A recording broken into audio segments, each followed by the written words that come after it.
SRGDS Matriculation News Channel. இன்றைய திருக்குறள் அதிகாரம் 9 விருந்தோம்பல்.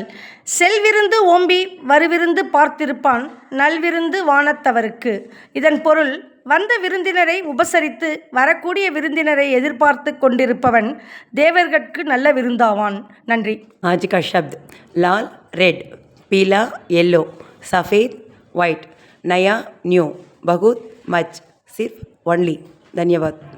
Word of the day: clever, smart and intelligent. Example: she gave a clever answers to the questions. Thank you. வணக்கம். இன்றைய முக்கிய செய்திகள் வாசிப்பது SRGDS மெட்ரிகுலேஷன் பள்ளி மாணவன் எஸ் சரண்தேவன்.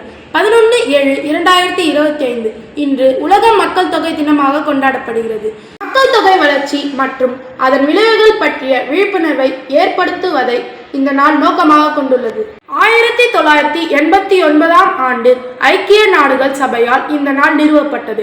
1987ஆம் ஆண்டு ஜூலை 11ஆம் தேதி உலக மக்கள் தொகை 5 பில்லியனை எட்டியது.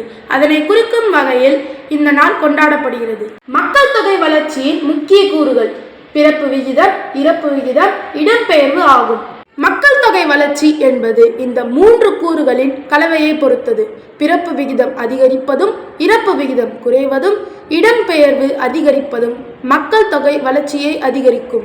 மக்கள் தொகை அதிகரிப்பதனால் வறுமை, வேலையில்லா திண்டாட்டம், உணவு பற்றாக்குறை, சுற்றுச்சூழல் பாதிப்பு, இயற்கை வளங்களின் குறைவு போன்ற பல பிரச்சனைகள் ஏற்படலாம். இத்துடன் இன்றைய செய்திகள் முடிவடைகிறது. நன்றி, வணக்கம்.